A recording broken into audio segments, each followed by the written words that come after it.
भाई बहनों, कमर सीधी करके बैठे, आंखें बंद करके उगते हुए सूर्य देवता का ध्यान करें। नेत्रों को सहजता से कोमलता से बंद करें।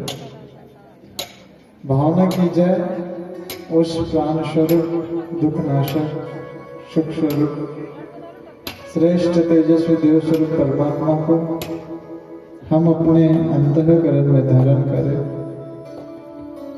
वह परमात्मा हम सभी की बुद्धि को सन्मार्ग की ओर प्रेरित करे। ऐसा मंगल में दिव्य भाव करते हुए एक साथ में, एक स्वर में गायत्री महामंत्र आप सभी लोग हमारे साथ में बोलने की कृपा करें।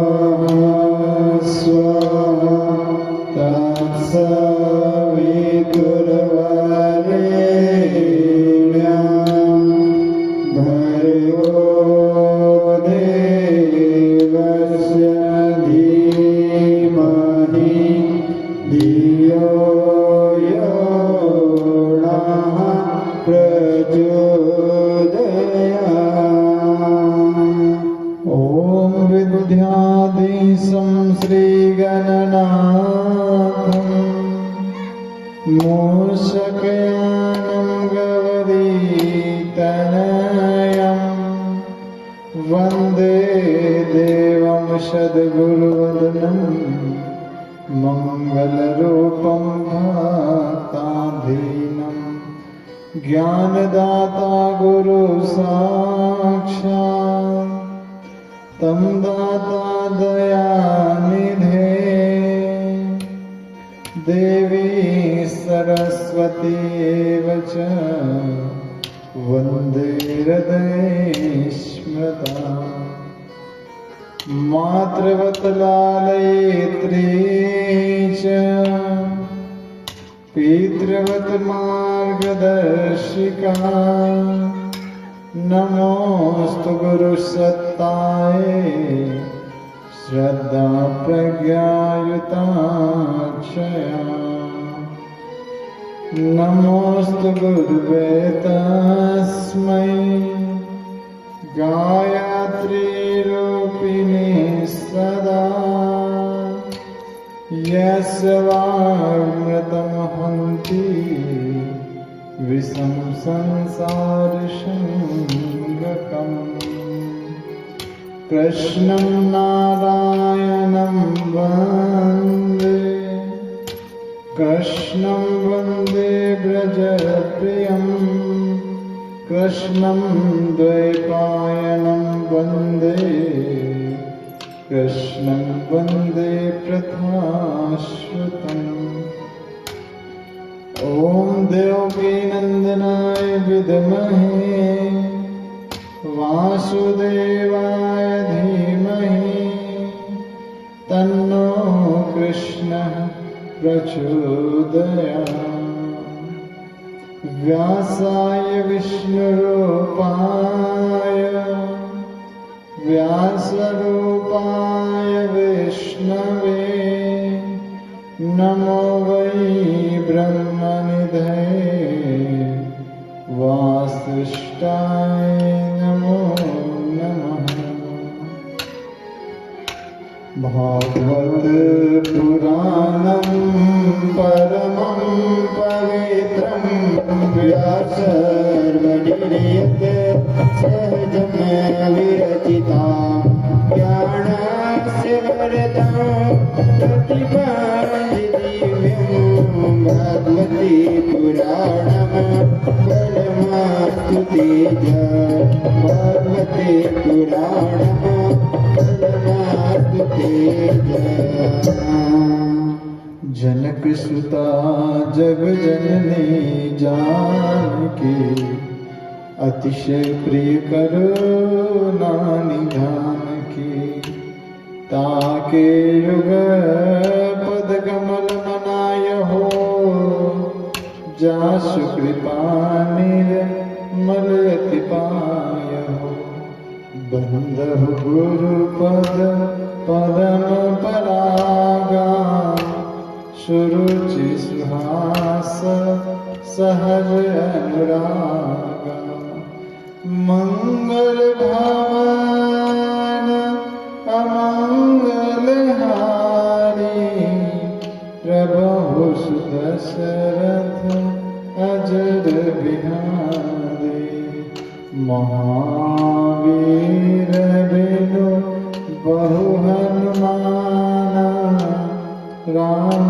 काज यश आप बखाना सादर शिवहि नाथ अब माथा बरनहु बिसद राम गुण गाथा सिया राम माय सब जग जाने करहु प्रणाम जोरि जुग पाने करहु प्रणाम जोरि जुग पाने माँ गायत्री दीजिए यह शाश्वत वरदान तीर बने मम साधना सेवा कर्म कमान गुरुवर गुरुता दीजिए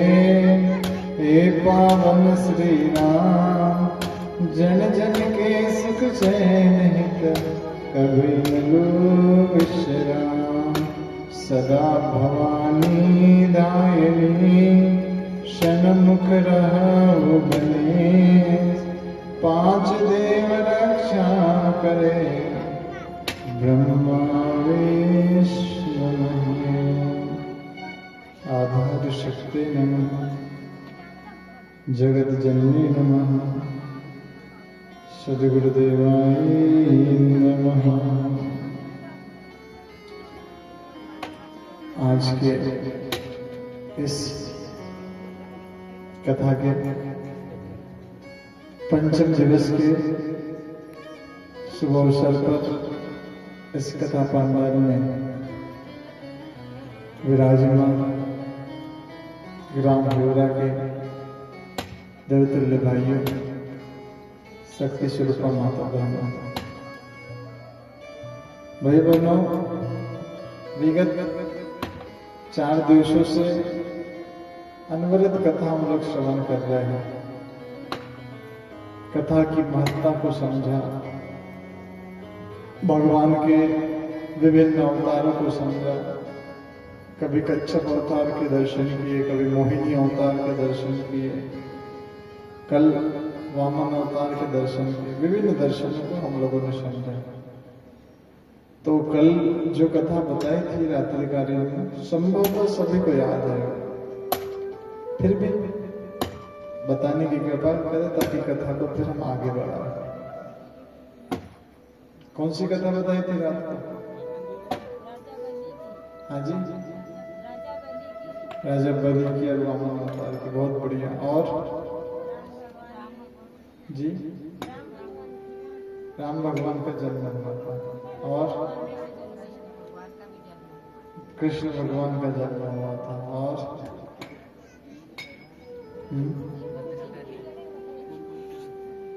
क्या बताया? वहां तक मतलब आप लेट आए होंगे कथा में। जितना याद है उतना बोलो। चलिए अच्छा। कल भाई बहनों भगवान कृष्ण का जन्म हो गया था और भगवान कृष्ण का जन्म हुआ तो जो एकदम संक्षिप्त में जो हमने भगवान राम का दर्शन जन्म कराया था और एकदम संक्षिप्त में भगवान राम की कथा को समझा।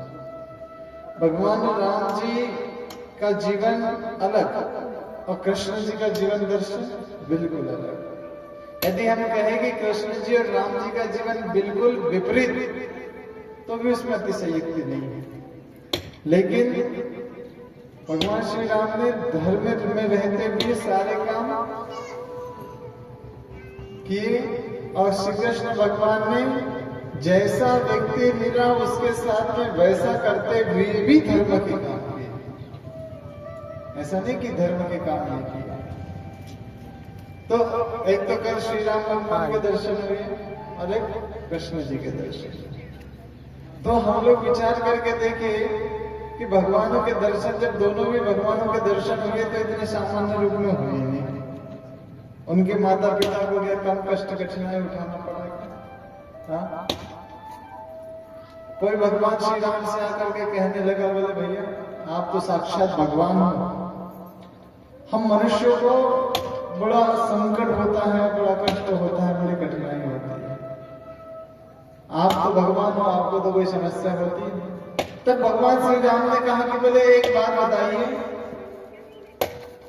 आपका जीवन उठा करके देखो और मेरा जीवन उठा करके देखो कि किसके जीवन में कष्ट कठिनाइयों का पैमाना ज्यादा आकर के फिट होता है। अब श्री राम भगवान का जब जीवन दर्शन देखा, जन्म कहाँ हुआ था उनका? अयोध्या में हुआ था। किसके घर पे हुआ था? राजा दशरथ के घर पे हुआ था। ठीक है, जन्म तो ठीक है, लेकिन फिर भी जन्म होने के पश्चात क्या उनको गुरुकुल नहीं जाना पड़ा था? जो एक गरीब बच्चा जिस प्रकार से भिक्षा मांग करके अन्न खाता है, भिक्षा मांग करके दान का जो अनाज खाता है, वही भगवान श्री राम को करना था। उसके पश्चात आए और आने के पश्चात कहाँ चले गए? विश्वामित्र जी के साथ में ताड़का इत्यादि राक्षसों को मारने चले गए। उसके बाद में क्या हुआ? निमंत्रण भगवान को नहीं था, निमंत्रण विश्वामित्र जी को था, लेकिन गुरु के साथ में शिष्य चले गए कहां पे? जनकपुरी।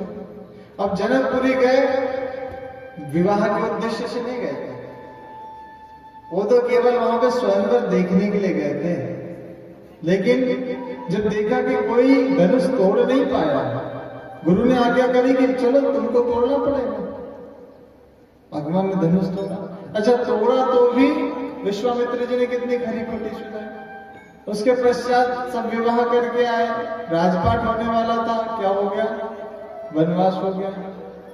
तो फिर कहीं कुटिया बना करके 14 वर्ष आराम से रह लेते, क्या हुआ? माता सीता का हरण हो गया। तो फिर रावण को इतना आसान मारना था नहीं, लक्ष्मण को मूर्छित होना पड़ा। न जाने कितने कष्ट कठिनाइयों से भगवान श्री राम का जन्म, जो दर्शन है वो खिला हुआ था। उसके पश्चात जब वापस लौट करके आए, तो वापस लौटने के पश्चात फिर क्या हुआ? माता सीता को जंगल में छोड़ना पड़ा। छोड़ना पड़ा? नहीं छोड़ना पड़ा। अर्थात उनका जीवन दर्शन देखे, जिसको हम अपना भगवान कहते हैं, अपना इष्ट कहते हैं, अपना स्वामी कहते हैं, परम पिता कहते हैं, उनका यदि जीवन दर्शन उठा करके देखे तो वह पुनः समझ में आता है कि कितना कष्ट कठिनाइयों से जीवन था। अब द्वापर युग की जब बात आती है, भगवान श्री कृष्ण का जन्म हो जाता है, तो वसुदेव जी को क्या कम कष्ट उठाना पड़ा? क्या भगवान श्री कृष्ण को अपने घर में पैदा करने के लिए उनके माता और पिता को जंगल में, उनको जेल में रहना पड़ा। अपने 6 पुत्रों को अपने आंखों से मरते हुए देखना पड़ा। 6 पुत्रों को। अब भाई बनो, जब श्री कृष्ण भगवान का जन्म हुआ, जन्म होने के पश्चात कहते हैं कि जैसे रात की कथा में आपने दर्शन किया, वसुदेव जी ने टोकरी में रख करके भीषण भयंकर बारिश हो रही है, यमुना जी उफान पर है, लेकिन यमुना जी को पार करके वसुदेव जी ने नंद बाबा के यहाँ यशोदा मैया के पास में श्री कृष्ण भगवान को रख दिया और वहां से कन्या उठा करके ले आए। अब कन्या उठा करके ले आए, इधर रात्रि में खबर जाती है कंस को, बोले देवकी की 8वीं संतान के रूप में कन्या हुई है। कंस ने कहा कन्या मेरा क्या बिगाड़ लेगी? कंस ने कहा कन्या को नहीं मारते, छोड़ देते। अब भाई बहनों कहते हैं कि कन्या को छोड़ देते जब कहा, लेकिन कंस के दिमाग में आया कि काल तो कोई भी हो सकता है, कन्या भी हो सकती है और पुरुष भी, कोई भी काल हो सकता है। कंस जाता है, जैसे ही उस कन्या को उठाता है और उठा करके मारने वाला होता है तो कन्या आकाश मार्ग से सीधी चली जाती है। बोले कंस, तेरा काल तो कब का गोकुल में चला गया, अब मुझे तू मार नहीं सकता क्योंकि मैं शक्ति का अवतार हूं। कन्या भाई बोले चली जाती है।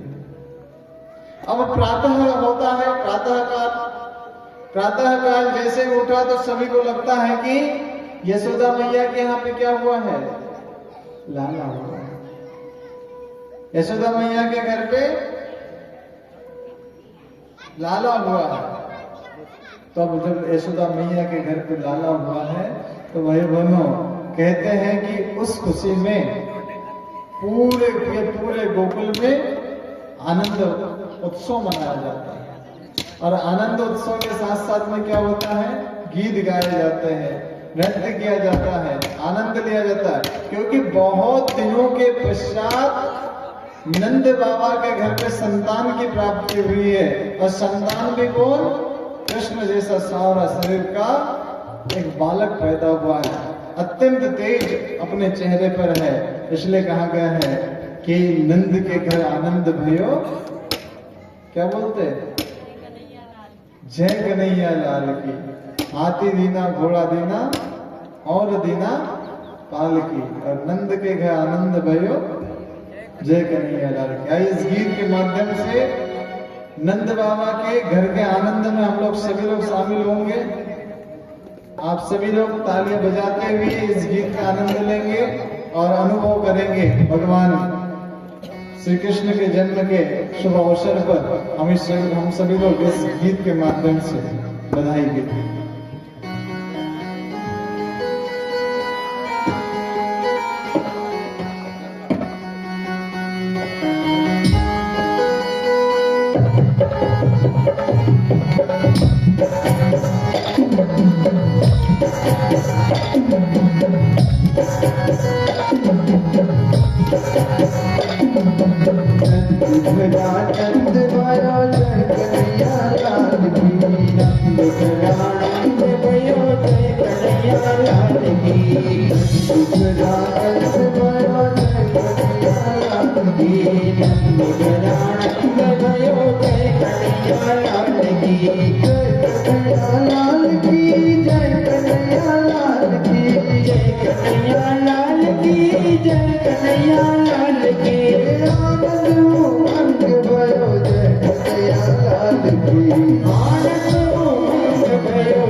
जय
नंद के घर आनंद भयो, जय हो नंद लाल की। भाई बनो, नंद के घर भगवान श्री कृष्ण का जन्म हुआ। जब भी कोई महापुरुष संत महात्मा इस धरती पर जन्म लेने वाला होता है, प्रकृति अपना एक महोत्सव मनाती है। और आप लोग विचार करके देखना, जब भी कोई महापुरुष धरती पे आएगा तो सामान्य तिथि में जन्म नहीं लेगा, और या तो प्रकृति पूर्ण अपना आनंद मना रही होगी, क्योंकि प्रकृति जान जाती है, ये धरती जान जाती है, प्रकृति जान जाती, हवा जान जाती, मौसम जान जाता है कि कोई महापुरुष पैदा होने वाला है। और उस महापुरुष के पैदा होने पर सब आनंद उठाते हैं। अब नंद बाबा के यहाँ पे आनंद का महोत्सव चल रहा है। इधर नंद बाबा जब भी खुशी होती है, प्रसन्नता होती है, यज्ञ इत्यादि होते हैं, है ना। यज्ञ इत्यादि होने के पश्चात हमारे भारतीय संस्कृति में शुरू से चला आ रहा है, यज्ञ जो परंपरा है वो शुरू से चली आ रही है। लेकिन आज भाई बहनों जन्म होता है तो हम लोग यज्ञ को भूल गए। अभी यज्ञ की विधा को हम लोग भूल गए हैं। यज्ञ का स्वरूप क्या होता है? यज्ञ का स्वरूप वास्तव में 3 रूप में चलता है। आज सुबह यज्ञ किया आप लोगों ने? यज्ञ किया? हाथ खड़ा करिए ईमानदारी से, किसने यज्ञ किया? आप लोगों को पता है, बड़े बड़े जब यज्ञ होते हैं ना, अश्वमेध यज्ञ इत्यादि, लाइन में लगना पड़ता, वहां पे नंबर नहीं लगता। अश्वमेध यज्ञ में मैं गया था मुंबई में, 4 बजे से सुबह खड़ा रहना पड़ता है, 9 बजे नंबर लगता है आहुति डालने का। आप लोगों का सौभाग्य कि आपके घर पर यज्ञ नारायण भगवान चल करके यहाँ पर हो रहा है, फिर भी यज्ञ में आहुति डालने का समय नहीं क्या आपके पास में?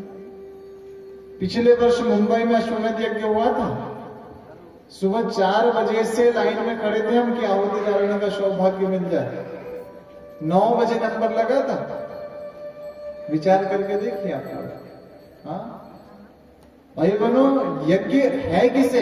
यज्ञ किसे कहते हैं? नंद बाबा के घर पे जब भगवान का जन्म हुआ तो यज्ञ इत्यादि दान हवन पूजन सब कुछ होने लगा। यज्ञ का स्वरूप क्या होता है? यज्ञ कहते हैं दान, देव पूजन और संगतिकरण के स्वरूप को यज्ञ कहते हैं। ईमानदार से बताना, जो फसल अभी खेत में पक रही है, हम दाना डालते हैं भूमि में, भूमि अपने पास रख लेती है क्या? भूमि अपने पास में नहीं रखती है, बदले में उसको विकसित करके किसको दे देती? प्रकृति को दे देती है। सूर्य उसके भीतर ऊर्जा डालता है, हवा उसके भीतर प्राण घोलते हैं, जल के माध्यम से वो बीज परिपक्व होता है। धरती अपने पास में रखती नहीं है, धरती उसी को दे देती है जिसने उस धरती के भीतर बीज डाला। किसान अपने पास में लाता है। यदि हम बात करें कि गेहूं की फसल किसान अपने पास में लेकर के आया, उसको यदि रोटी खाना है तो कहां जाता है? चक्की में। चक्की अपने पास में रख लेती है क्या? बदले में क्या करके देती है? आटा बना करके हमको देती है। आटा पक करके माता बहनें उसको गीला करती है, गीला करने के पश्चात उससे रोटी बनाती है, चूल्हे पे रोटी गर्म की जाती है। रोटी अपने पास चूल्हा रख लेता है क्या? चूल्हा नहीं रखता है, बदले में पका करके हमको दे देता है। हम लोग भोजन करते हैं, सबसे पहले हाथ रोटी को उठाता है। हाथ रोटी को अपने पास रखता है क्या? अपने पास नहीं रखता। किसको दे देता है? मुंह को दे देता है।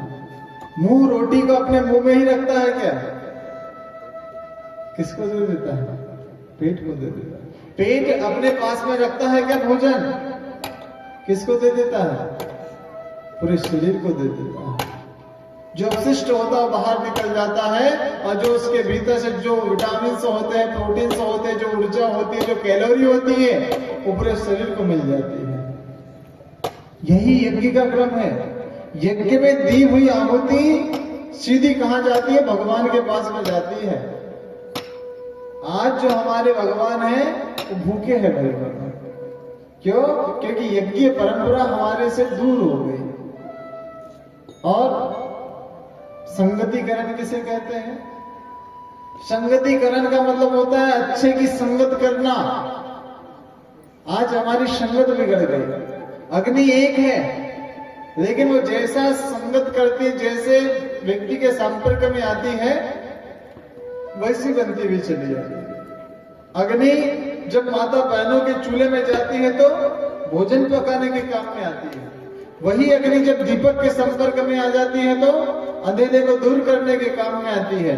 वही अग्नि जब धूपबत्ती अगरबत्ती के संपर्क में आ जाती है तो खुशबू बिखेरने लग जाती है। वही अग्नि जब सिगरेट पीने वाले या बीड़ी पीने वाले के संपर्क में आ जाती है तो बार बार उस अग्नि को उच्छिष्ट करता है, झूठा करता है। अग्नि एक ही है, लेकिन वही अग्नि जब शमशान में चली जाती है तो मुर्दे जलाने के काम में आती है। अग्नि एक ही है भाई, लेकिन उसकी जैसी संगत हो जाती है वैसा वो अपना कार्य करने लग जाती है। संगतिकरण किसे कहते हैं? वास्तव में हमारी संगत कैसी होनी चाहिए? अच्छी संगत होनी चाहिए। दूध के साथ में जब पानी संगत कर लेता है तो पानी की अपनी कोई कीमत नहीं होती है। जो दूध 50 रुपए 60 रुपए लीटर बिकता है, लेकिन पानी ने संगत कर ली, पानी की कोई कीमत नहीं है, पानी भी 50-60 रुपए लीटर बिकने लग जाता है। हनुमान जी ने संगत कर ली किसके साथ में? भगवान श्री राम के साथ में। उसके पहले एक घर से भागे हुए सुग्रीव के घर पर नौकरी करते थे, लेकिन जब भगवान श्री राम के साथ में उनकी संगत हो जाती है, उनके साथ में उनका संगतिकरण हो जाता है, तो फिर संजीवनी लाना, सुषेण वैद्य को लेकर के आना, लक्ष्मण जी के प्राण बचाना, जितने से बड़े काम होते हैं वो सारे फिर हनुमान जी करते हैं। और हनुमान जी करते नहीं भाई बहनों, भगवान भक्त को आगे रखते हैं, भगवान भक्त को श्रेय दिलाना चाहते हैं। करने में तो भगवान स्वयं सामर्थ्यवान होते हैं। उसी बात का तो प्रतीक है हनुमान जी। जो राम जी का मंदिर प्रत्येक गांव में हो या ना हो, लेकिन हनुमान जी का मंदिर प्रत्येक गांव में है इस भारतवर्ष के, प्रत्येक गांव में। इसलिए यज्ञ से दूर ना होना पड़ेगा। यज्ञ भारतीय संस्कृति के दो निर्माता, यज्ञ पिता, गायत्री माता। यज्ञ हमारे पिता है, यज्ञ हमारे संस्कृति के पिता है, और गायत्री माता हमारी संस्कृति की माता है। ये दो से हम कैसे दूर हो सकते हैं? गायत्री कौन है? गायत्री कोई अलग से देवी नहीं मेरे भाई बहन। कहते हैं कि जब ब्रह्मा जी के नाभि कमल में से, जब उनके नाभि में से कमल निकला, और कमल निकलने के पश्चात जब ब्रह्मा जी, विष्णु जी के नाभि में से कमल निकला, और वो कमल में से जब ब्रह्मा जी की उत्पत्ति हुई, तो उत्पत्ति होने के पश्चात समझ में नहीं आ रहा था कि क्या करना चाहिए। समूचे सृष्टि में जल भरा हुआ था, चारों ओर अंधकार फैला हुआ था, क्या करे क्या ना करे। जब ब्रह्मा जी के समझ में नहीं आया तो भाई बहनों आकाशवाणी हुई, और आकाशवाणी हुई, उन्होंने कहा कि बोले तुम गायत्री का मंत्र का जाप करो। अर्थात देवों की माता कौन है? वो गायत्री है। वेदों की माता कौन है? वो गायत्री है। हम सभी को चाहे किसी भी स्वरूप में हो, यज्ञ के माध्यम से ही भाई बहनों हम लोग अनाज पाते हैं। पूरा जीवन यज्ञीय क्रम में चलता है। यहां तक नहीं, मरने के पश्चात भी हमारा यज्ञ स्वरूप में ही अंत्येष्टि और अंतिम संस्कार होता है। निवेदन है यज्ञ में। अब सही मायने में कितने दिन का कार्यक्रम बच गया आपके गांव का? कितने दिन का? आज पे यदि छोड़ दो तो 2 दिन का। उसके बाद में यदि आप बुलाओगे तो संभवतः हमारे पास में तारीख खाली न रहे। फिर क्या हमारे घर पे यज्ञ कर दो, यज्ञ कर दो। आ भी सकते, नहीं भी आ सकते, समय की बात। लेकिन सौभाग्य मिला है ये 7 दिनों में, भरपूर उसका लाभ उठाइए। अपने घर के बच्चों को यज्ञ में भेजिए, आप यज्ञ में आइए, आहुति डालिए, निश्चित रूप से जीवन धन्य बनेगा। अब श्री कृष्ण भगवान का जन्म हुआ तो यहाँ पर नंद बाबा यज्ञ इत्यादि उत्सव कर रहे हैं। कहते हैं कि नंद बाबा ने 2 लाख गाय दान करी है। कितनी बोलो? 2 लाख गाय। अब जो 2 लाख गाय दान कर सकता है उसके घर पे कितनी गाय होगी, आप विचार करके देखिए। हाँ, भगवान श्री कृष्ण के जन्म के शुभ अवसर पर उन्होंने 2 लाख गाय दान करी है। आनंद, पूरे गोकुल में आनंद की घड़ी है। आनंद की घड़ी होने के पश्चात जब इधर वो कन्या ने बता दिया कि तेरा काल तो गोकुल पहुंच गया है, कंस घबराया। कंस घबराने के पश्चात उसने पूतना नामक राक्षसी को बुलाया। उसको कहा कि देखो, अब गोकुल में किसके घर पर मेरा काल बैठा हुआ है ये मुझे पता नहीं, तो तुम एक काम करो कि जितने भी छोटे बच्चे हैं पूरे गोकुल में सभी लोगों को मार दो। देखो भाई, दैत्य के बुद्धि में और दानव के बुद्धि में कितना अंतर रहता है। अपने आप को बचाने के लिए सामने वाले के सैकड़ों पुत्र मर जाए तो उसको कोई फर्क नहीं पड़ता। ये दैत्य की बुद्धि है। और कल की कथा यदि आप लोगों ने सुनी होगी समुद्र मंथन की, तो सारे देवी देवता जब दैत्य गए भगवान शंकर जी के पास में, भगवान समुद्र मंथन से सबसे पहले हलाहल निकला है। और हलाहल जब निकला है तो समुद्र मंथन की एक शर्त है कि जो भी समुद्र के भीतर से निकलेगा वो वैसे बेकार नहीं जाएगा, उसका कहीं ना कहीं कोई ना कोई उपयोग करना पड़ेगा।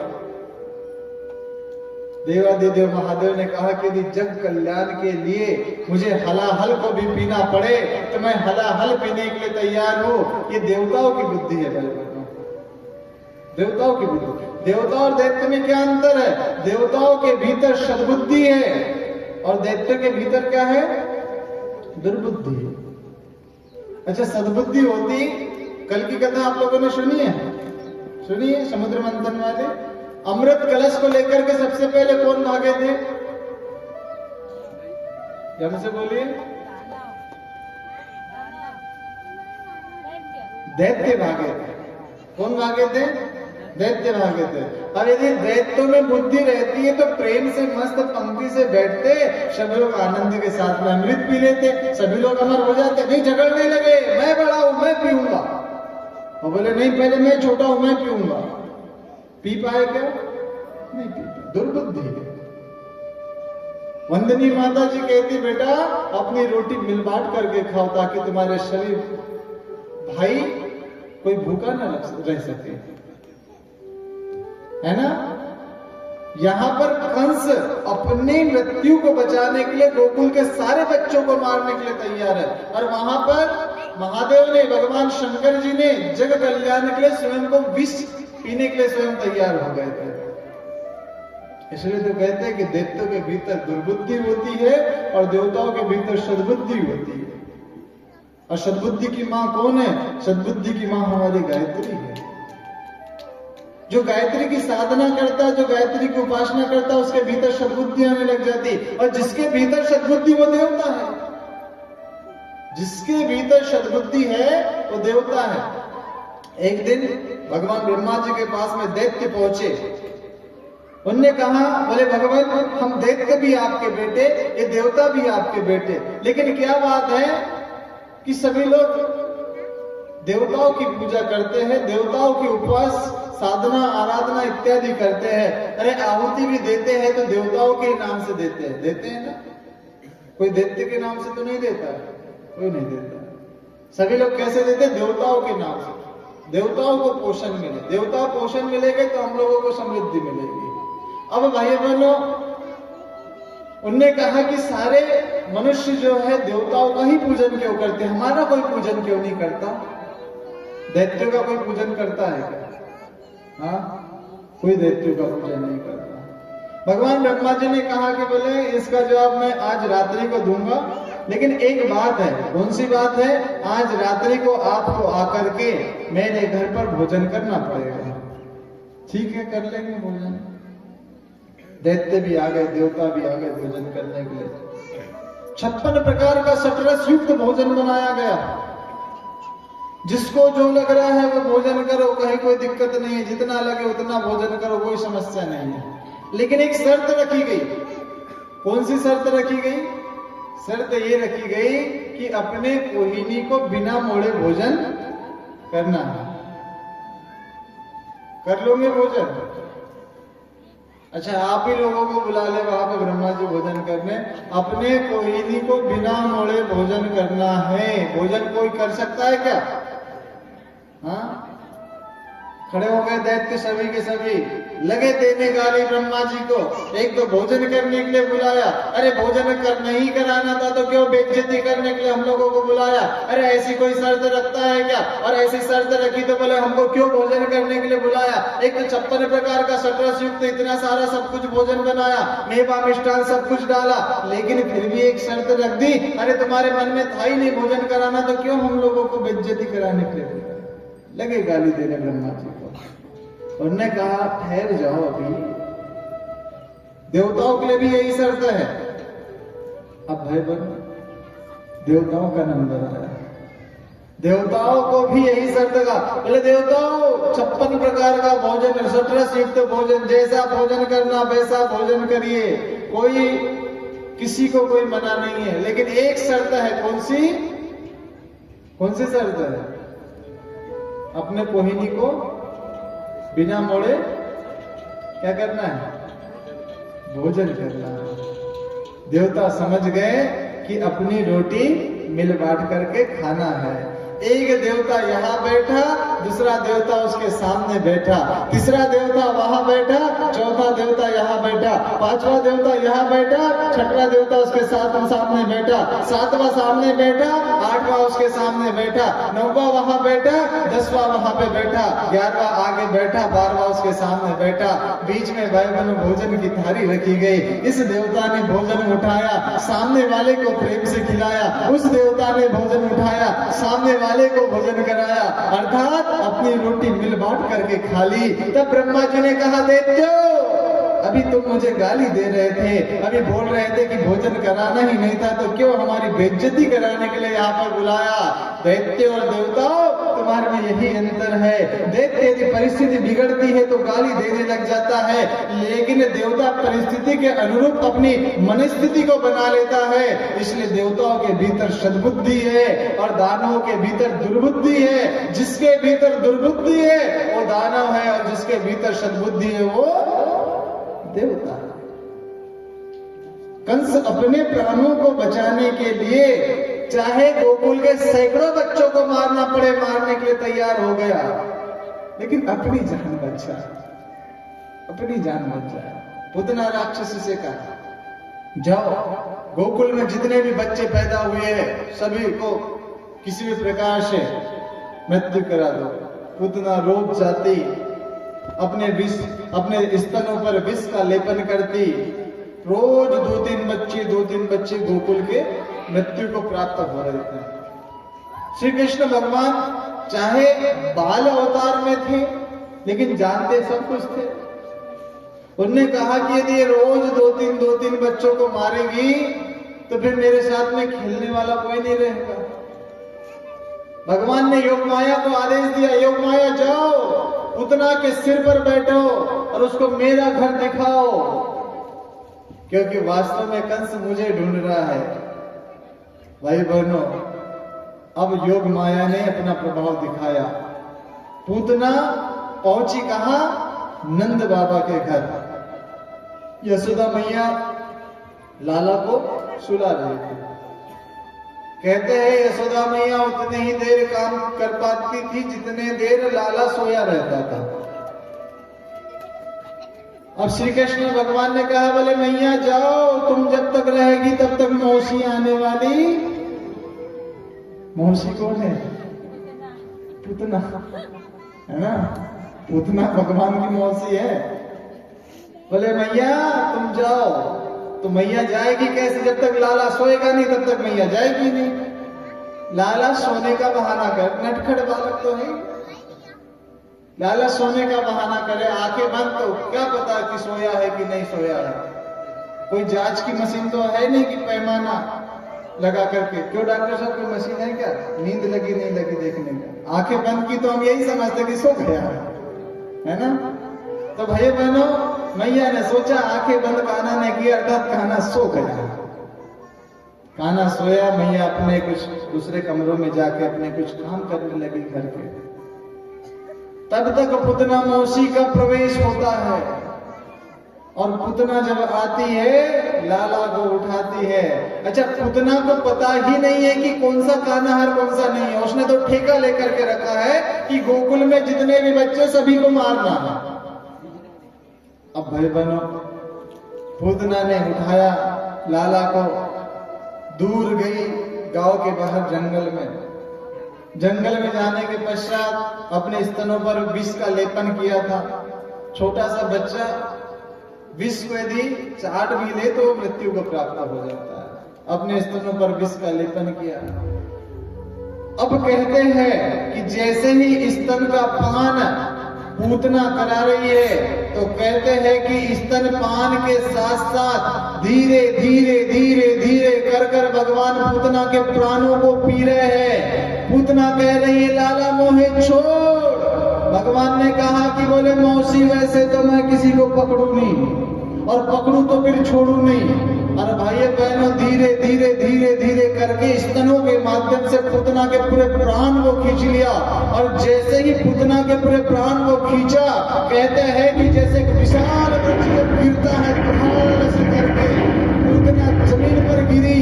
और जैसे ही पूतना जमीन पर गिरी, पूरे गोकुल में आवाज हुई। क्या हुआ?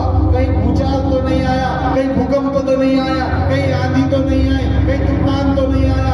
सारे गोकुल वाले, जिस ओर आवाज हो रही थी, सारे गोकुल वाले वहां पर भागे। और जब भागे तो उन्होंने देखा कि एक विशाल बहुत बड़ा शरीर पड़ा हुआ था और वहां पे एक छोटा सा दाना। यदि हम यूं कहे कि हमारे शरीर पर जब मच्छर बैठता है कितना सा दिखता है? शरीर पर मच्छर बैठे तो कितना सा दिखता है? छोटा सा। उसी प्रकार जब वक्ष स्थल पर हमारे भगवान श्री कृष्ण बैठे हुए थे, तो इतने बड़े विशाल पूतना के शरीर पर भगवान एक मच्छर के भांति छोटे से दिखाई दे रहे थे। सारे गोकुल वाले भागते हैं, और जब सारे गोकुल वाले भागते हैं तो जो पूरे जगत को चलाते हैं वो क्या पूतना से डर सकते हैं क्या मेरे भाई बहनों? लेकिन सब लोग आते हैं, लाला सभी को देख रहे हैं, कौन कौन मुझे देखने के लिए आया। लाला के आंखों से अभी एक भी आंसू नहीं बया। लेकिन जब मैया आई तो मैया ने कहा कि बाप रे, इतना बड़ा शरीर, उस पे मेरा लाला। तो उन्होंने कहा कि अब लीला करना पड़ेगा, जब तक रोऊंगा नहीं मैया मुझे उठाएगी नहीं। सारे लोग सोच में पड़ जाएंगे कि इतने बड़े शरीर पर बैठने के पश्चात छोटा सा बच्चा रो क्यों नहीं रहा है। लगे रोने के लिए, और जैसे ही रोने के लिए लगे तब भाई बहन मैया दौड़ते जाती है, लाला को पूतना के शरीर से उठाती है। और लाला को पूतना के शरीर से उठाने के पश्चात सारे गोकुल वाले क्या कहते पता है? बोले नंद बाबा यशोदा मैया, आज भगवान ने लाला को बचा लिया। भगवान श्री कृष्ण मुस्कुराए, बोले बिल्कुल सही बात है, भगवान नहीं बचाया है, भगवान नहीं बचाया है। अब भाई बहनों, इतना बड़ा संकट चला गया, तो इतना बड़ा संकट आकर के जब गया तो कहते हैं कि नंद बाबा के यहाँ फिर उत्सव मनाने लगे। और उत्सव मनाने लगे तो कैसे? नंद भवन में उड़ रही धूल, धूल मोहे प्यारी लगे। जिस भूमि में श्री कृष्ण ने जन्म लिया, जिस भूमि में भगवान श्री कृष्ण घुटने के बल चले होंगे, जिस मिट्टी को कभी खाया होगा, जिस मिट्टी में लोटे होंगे, मिट्टी कितनी पवित्र होगी। उस भूमि में सभी लोग गीत गाने लगे, बधाइयां गाने लगे। क्यों? क्योंकि इतना बड़ा संकट आज लाला को कुछ क्षति नहीं पहुंचा सका, इसलिए भाई बहनों आनंद हो रहा है, उत्सव हो रहा है और सभी लोग गा रहे हैं क्या? नंद भवन में उड़ रही धूल, धूल मुझे प्यारी लागे।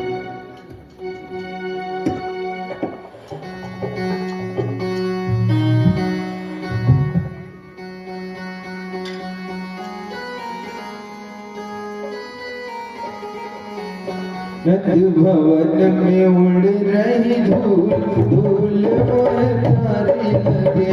नंद भवन में उड़ रही धूल, धूल मोहे प्यारी लगे। नंद भवन में उड़ रही धूल, धूल मोहे प्यारी लगे।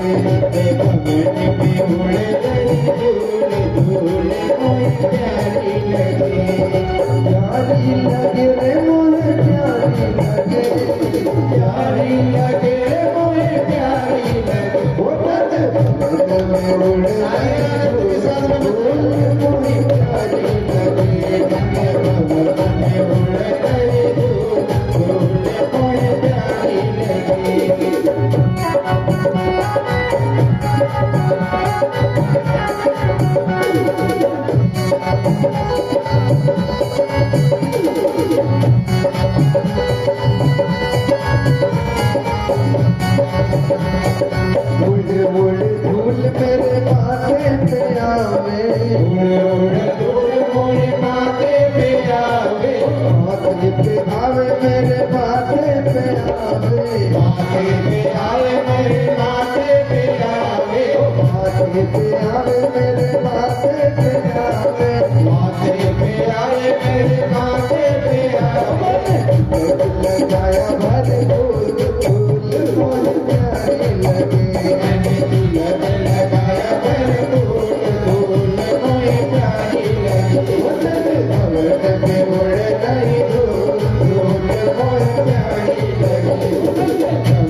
उड़ उड़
धूल मोहे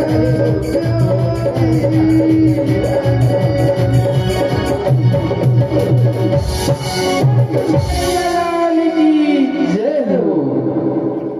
नंद भवन में उड़ रही धूल धूल मोहे प्यारी लागे। उत्सव चल रहा है। किस खुशी में उत्सव चल रहा है कि भगवान श्री कृष्ण इतनी बड़ी राक्षसी आने के पश्चात भी जीवित बच गए, इसका उत्सव चल रहा है। अब भाई बहनों, उत्सव चलते चलते क्या हो रहा है, श्री कृष्ण भगवान को नींद लग गई। छोटा सा बालक है ना, उन्हें कोई मतलब नहीं काय का उत्सव चल रहा है, क्या हो रहा है, कोई मतलब नहीं, नींद लगी, सो गए। अब सो गए तो जहां सकट होता है, सकट जानते हैं आप लोग, जानते सकट? हाँ, सकट जानते हैं? किसे कहते सकट? संकट जानते हैं? हाँ, संकट को हर कोई जानता है, सकट को दूध दही आपके यहाँ पे होते हैं ना बहुत सारे, हाँ हमको बता रहे थे। तो भाई बहनों, जो दूध दही रखने का जो स्थान है उसको क्या कहते हैं? सकट। और वहां पर शकट बोलते हैं, आप सीकर बोलते हैं, भाषा में अंतर आता है नहीं आता? अब वहां सकट कहते हैं गोकुल में। अब मैया ने क्या कहा, मैया ने लाला को, जब लाला सो गया था तो लाला को लिया और जाकर के सकट के पास में ले जाकर के सुला दिया। वहां इसलिए सुलाया क्योंकि लाला किसी को दिखे ना, और लाला किसी को दिखेगा उसको नींद डिस्टर्ब कर दे। छोटा सा बच्चा रहता, तो सोया भी रहे तो भी उसका लाड़ आता है सभी लोगों को, है ना। मैया ने कहा कि पूरा गांव जब से लाला पैदा हुआ है तब से बस उसी के पीछे गिरे, ना उसको सोने दे रहे हैं, ना उठने दे रहे हैं, ना कोई दिनचर्या ही नहीं लाला की। पूरे गांव को लगता है हमारा ही लाला है।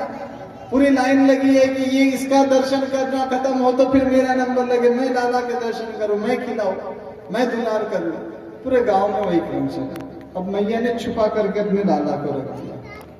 अब छुपा करके जैसे ही रखा तो छुपा करके रखने के पश्चात एक शक्टासुर नाम का दैत्य आता है। कहां से? कहां से आता है? मथुरा से। मथुरा से आया। अरे शक्टासुर कौन है पता है? पूतना का भाई है। पूतना कौन है? भगवान की मौसी। तो शक्टासुर कौन हो गया? मामा, है ना। सारे अपने ही लोगों से पाले पड़े भगवान के। अब भाई बहनों, शक्टासुर में बदला लेने के भाव से कि कौन सा ऐसा छोटा सा बच्चा है जिसने मेरी इतनी बड़ी शक्तिशाली, इतनी बलवान बहन को मार दिया। शक्टासुर गया लाला के पास में। लाला के पास में देखा, लाला छोटा सा। उन्होंने कहा इतना सा छोटा सा बच्चा, अरे पैर रखूंगा तो मर जाएगा। उन्होंने कहा कि ठीक है, पैर रख करके तो देख। क्योंकि भगवान श्री राम का जीवन दर्शन अलग, लाला का अलग था, भगवान कृष्ण का है। ये जिसको वैसे जवाब देते थे, जो जैसा सामने वाला है उसको उसी के मुताबिक उसी प्रकार से आचरण करके जवाब देना श्री कृष्ण भगवान का काम था। अब शक्टासुर इधर सोच ही रहा है कि पैर रखूं, तब तक पैर भगवान सकट पर धरते हैं और जैसे सकट पर पैर स्पर्श किए तो सारा सकट धड़ाम से शक्टासुर पर गिरता है। और जब शक्टासुर पर गिरता है तो सकट गिरने मात्र से शक्टासुर की मृत्यु हो जाती है। और जैसे ही आवाज आती है इतना बड़ा सकट गिरने की, सारा उत्सव उधर बाहर बंद होता है, सारे लोग घर के भीतर भागते हैं जहां सकट गिरता है। अब वहां देखा कि सकट गिर गया है, कोई दैत्य उसके भीतर दब करके मर गया है। लेकिन सकट के बीचों बीच में श्री कृष्ण भगवान को जहां सुलाया था, लाला वहां आनंद के साथ में सो रहा है। अब मैया का हो गया दिमाग खराब। उसने कहा कि लाला जब से पैदा हुआ है तब से कोई ना कोई संकट चल ही रहा है। किसी ने कह दिया बोले मैया ये तेरे लाला को जितने भी लोग देखने आते हैं ना, ये उन्हीं की नजर लग रही है। कभी पूतना आ रही है, कभी सट्टासुर आ रहा है। मैया ने कहा कि आज के बाद मुनादी करवा दी, आज के बाद लाला के दर्शन बंद, कोई लाला के दर्शन नहीं करेगा। कभी पूतना आ रही है, कभी सट्टासुर आ रहा है। छोटा सा लाला है, वो तो आज भी भगवान ने बचा लिया सट्टासुर से, और नहीं तो लाला का क्या होता? लाला कहता भगवान ही बचा रहा है सब दैत्यों से।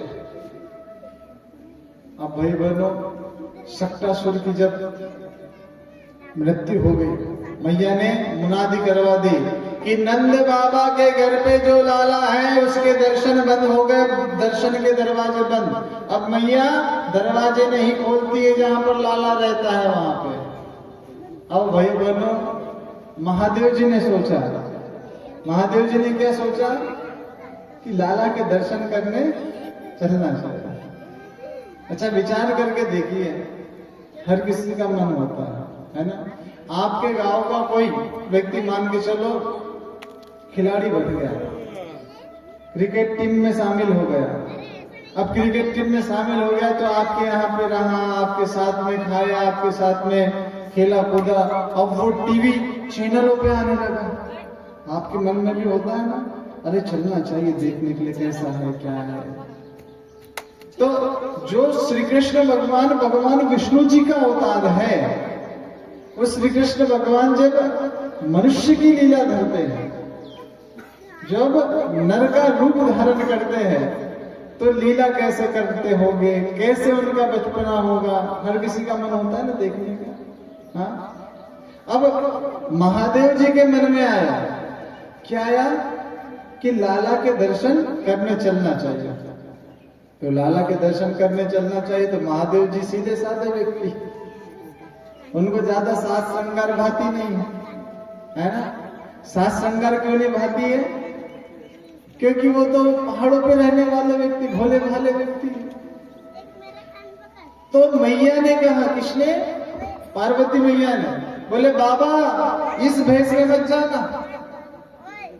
क्यों नहीं जाना इस भेष में? बोले इस भेष में जाओगे तो वो लाला तो डरने वाला नहीं है, लेकिन सारे जितने भी गोकुल के हैं, नंद बाबा, यशोदा मैया, गोकुलवासी तुमको देख करके डर जाएंगे। बोले क्यों? बोले बाबा आपने एक बार गलती करी थी, इसी भेष में पहुंचे थे। कहां पर पहुंचे थे? बोले मेरे यहाँ पर बारात लेकर के हिमाचल जी के घर पर आए थे, है ना, इसी भेष में आए थे। मेरी मैया आपको देख करके बेहोश हो गई थी। किस भेष में गए थे पता है? भगवान शंकर जी की बारात जाने वाली थी। अब भगवान शंकर जी की बारात जाने वाली थी तो भगवान शंकर जी को सजाए को, हाँ, सारे लोग जितने भी देवी देवता सब जाने वाले थे, सब लोग अपने अपने वाहनों को सजाने लगे। जैसे हम लोगों को कहीं जाना रहता है, सबसे पहले क्या करते? गाड़ी धोते अपनी, ओछा मार करके एकदम क्लीन कर देते हैं। अब भाई बहनों, सारे देवी देवता अपने अपने वाहनों को धोने लगे, है ना। गरुड़ जी को धोने लगे, विष्णु जी, सारे लोग, कोई घोड़े को धो रहा है, कोई हाथी को धो रहा है, यमराज अपने भैंसे को धो रहा है, रगड़ रगड़ के ऐसा धो रहा है मानो रगड़ रगड़ के सफेद कर देगा काले भैंसे को। और उनने कहा, देवताओं ने एक अपनी मीटिंग कर ली, देखो भोले बाबा के बारात जाना है, सामान्य बारात तो होगी, है ना। किसी गांव के कोई गणमान्य यदि व्यक्ति रहे, जिसका थोड़ा सा संपर्क अच्छा रहे, जनसंपर्क अच्छे लोगों से रहे, तो उसके बारात में कितनी भीड़ हो जाती है। सब लोग अपनी अपनी व्यवस्था बना लेते हैं कि कैसे जाना है, क्या करना है। अब दुनिया के फेमस व्यक्ति के बारात जाना है, जिसका सब अपना ही है। भोले बाबा के बारे में कहते हैं, दुनिया जिसको ठुकराती है बाबा उसको अपना लेता है। अब भाई बहनों क्या करे? तो शिव गण आए, उन्होंने कहा गोधूली बेला में भगवान की शादी लगना है शंकर जी की। अब गोधूली बेला में भगवान शंकर जी की शादी लगना है तो शिवगण आए, उन्होंने कहा बोले बाबा बाराती दूल्हे के पहले ही निकल गए। उन्होंने कहा ठीक है, क्योंकि देवताओं ने सलाह कर लिया था शंकर जी के साथ में जाओगे तो वहां पे आतिथ्य होने वाला नहीं है। अब भाई बहनों कहते हैं कि कौन सजाए दूल्हे को? दूल्हे को भी तो सजाना पड़ेगा ना, तो अब दूल्हे को कौन सजाए? क्योंकि भगवान शंकर जी के साथ में जितने भी शिवगण रहते थे सब उन्हीं के जैसे थे। उन्होंने कहा कि बोले ठीक है ना भी सजाए तो अपन ऐसे ही बारात चले जाएगी, क्या दिक्कत है? उन्होंने कहा बाबा नहीं, ऐसे नहीं जाना। ऐसे क्यों नहीं जाना? बोले दूसरे के यहाँ जाना है, बारात में जाना है बाबा, बेइज्जती हो जाएगी। बोले ठीक है, तो बोले सजाओ, कैसे सजाते हैं? अब भाई बहनों शिवगण सजाने के लिए तैयार होते हैं। क्या बोलते? सज रहे हैं भोले बाबा निराले दूल्हे। तो अब नंदी भृंगी आते हैं, बोले बाबा हमने आज तक तो सजाया नहीं है, लेकिन अब आपको तो सजाना ही पड़ेगा क्योंकि सारे देवी देवता चले गए 12। अब भाई बहनों दूल्हा सिर पर पहनता है, क्या पहनता है? क्या पहनता है? साफा पहनता है। हाँ क्या बोलते हैं उसको? मेहरा? क्या बोलते हैं? हाँ क्या बोलते हैं भैया? सेहरा। सेहरा पहनता है ना? बोले बाबा दूल्हा तो सेहरा भी पहनता है। अब कैलाश में कहां से सेहरा लाए?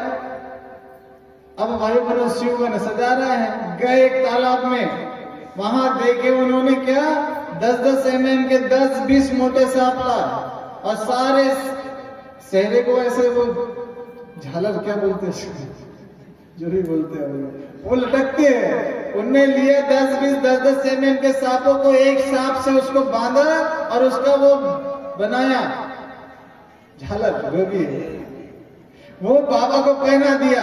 और बाबा को पहना दिया, बाबा ने कहा बोले ये क्या पहना रहे हो? बोले बाबा दूल्हा साफा पहनता है सेहरा। बोले ये हो गया आपका सेहरा। बोले ठीक है। बोले और क्या क्या पहनता दूल्हा? बोले बाबा दूल्हा बाजूबंद भी पहनता है। अब बाजूबंद कहां से लाए?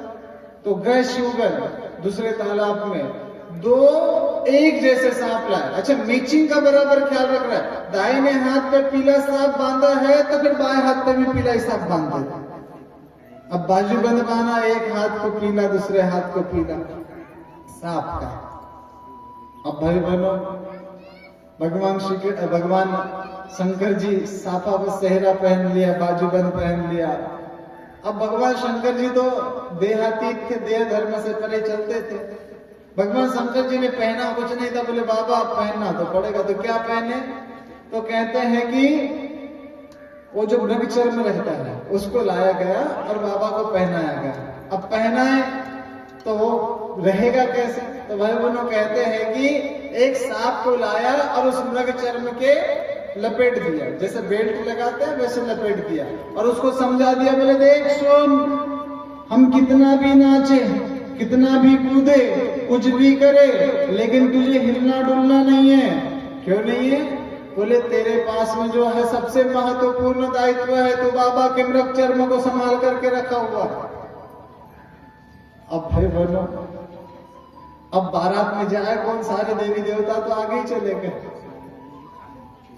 तो बारात में जाने के लिए उन्होंने कहा कि चलो अपने बिरादरी के लोगों को बुलाओ। तो अपने बिरादरी के लोग कहां से आए? भूत, पिशाच, हाकिनी, डाकिनी, सब सारे के सारे भूत आने लगे। और केवल भारत के ही भूत नहीं, अमेरिका के लंबे लंबे भूत आए, जापान के ठीने ठीने गोरे गोरे भूत आए, वेस्ट इंडीज के भूत आए। जब तक दांत नहीं दिखाते थे तब तक चेहरा ही नहीं दिखता था उनका। काले काले भूत आए, पंजाब के भूत आए, तमिलनाडु के भूत आए, पूरे भूत प्रेत पिशाचनी हाकिनी डाकिनी आए और सब लोग गाने लगे, भोले बाबा को सजाने लगे। और क्या कहने लगे कि सज रहे भोले बाबा निराले दूल्हे में, सज रहे भोले बाबा निराले दूल्हे में सज रहे भोले बाबा, निराले दूल्हे में सज रहे भोले बाबा, निराले दूल्हे में सज रहे भोले बाबा, निराले दूल्हे में मतवाले दूल्हे में, निराले दूल्हे में, निराले दूल्हे में मतवाले दूल्हे में।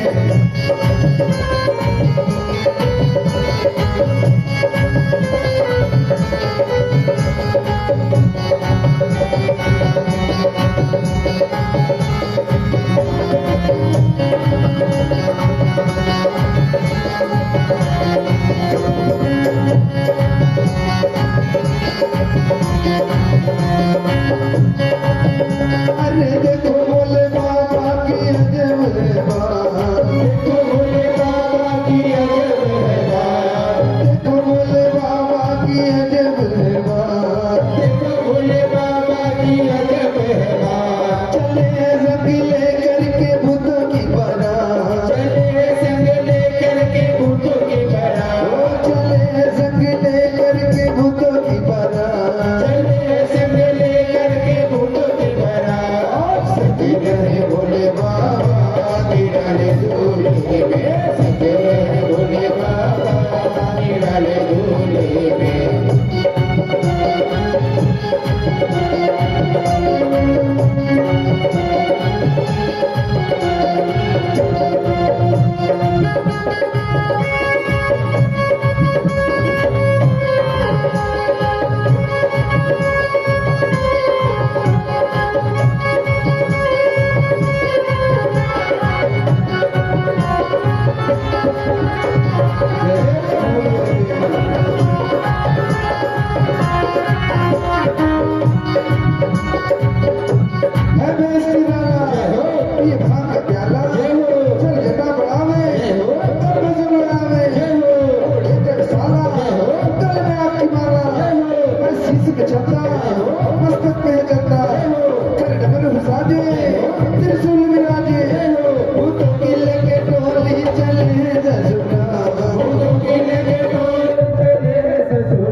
क्या रूप बनाए, बोले के साथी, सब जब बराती,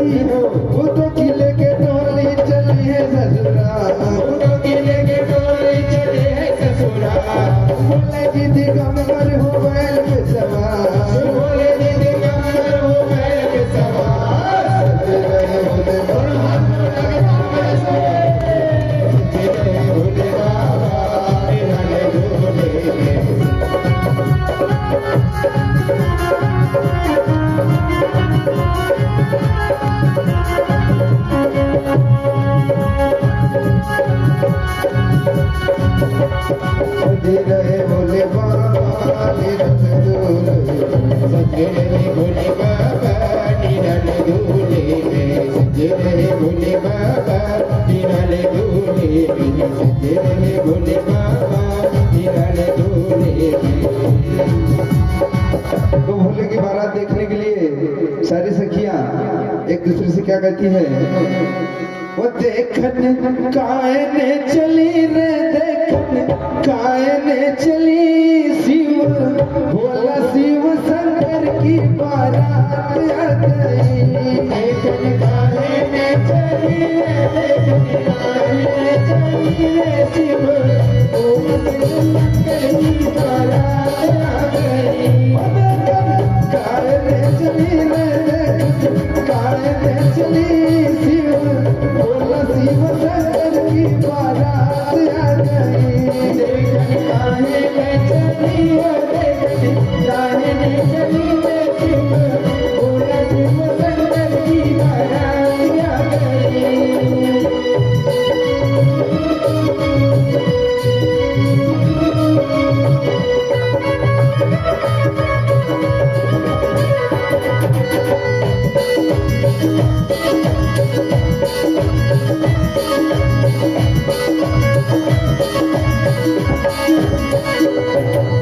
सारे तन पर बसन लगा कर नाग गले में डाल रे काले हार गले में डाल। सारे तन पर बसन लगा कर नाग गले में डाल काले नाग गले में डाल। कानों में बिच्छू के कुंडल कानों में बिच्छू के कुंडल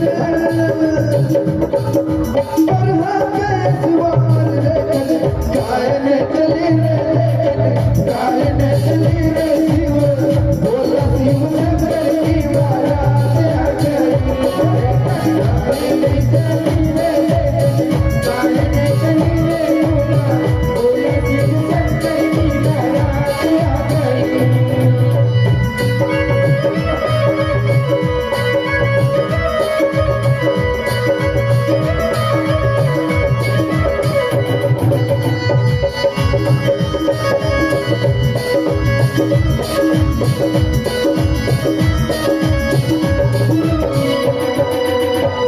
ढोल बाजे रंगोले ढोल ढोल बाजे रंगोले चले बराती संग बोले चले बराती संग।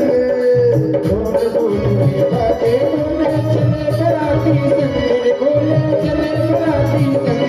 ढोल ढोल बाजे रंगोले चले बराती संग बोला चले बराती संग। ढोल के साथ संग बहना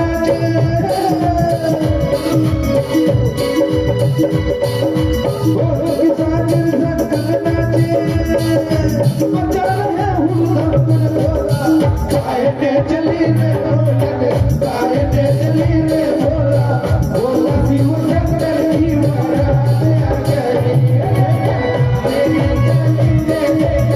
कायने चली रे भोला भोला शिव शंकर की बारात आ गई। शिव शंकर की बारात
आ गई।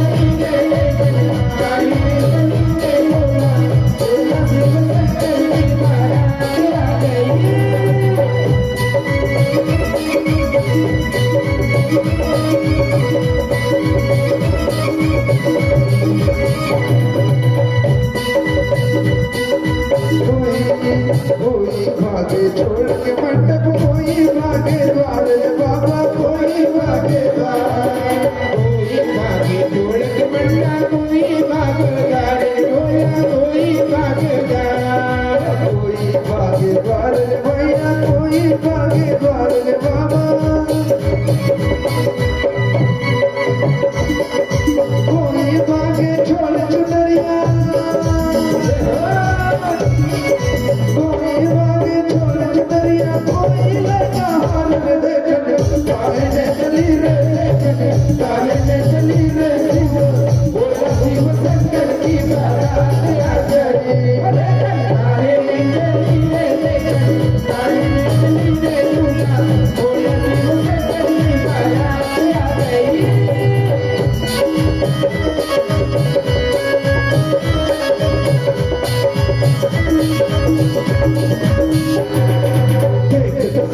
माने सबकी पार्वती समझायो मैया, पार्वती समझाए, मंडप की मैया पार्वती समझाए, मैया पार्वती समझाया, ओ पार्वती समझाए सबको, पार्वती समझाए मैया, पार्वती समझाए, पार्वती समझाए मैया, पार्वती समझाए, मैया पार्वती समझाए, अंतर्यामी है शिव भोला है,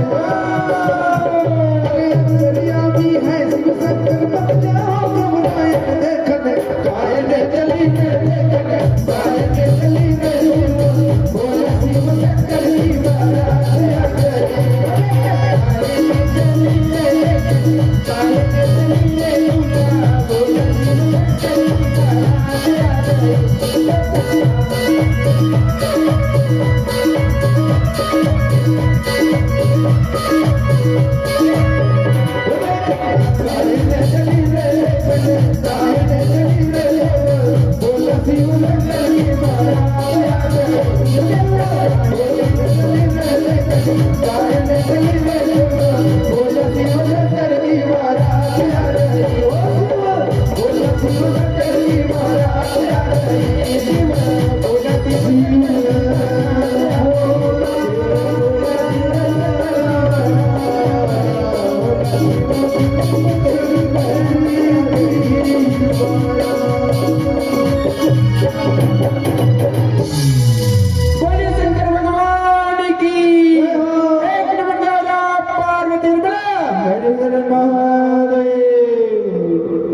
अभी तो बाराती पहुंची, गौरा जी को कहाँ मिला दिया, अभी तो विवाह होने वाला है।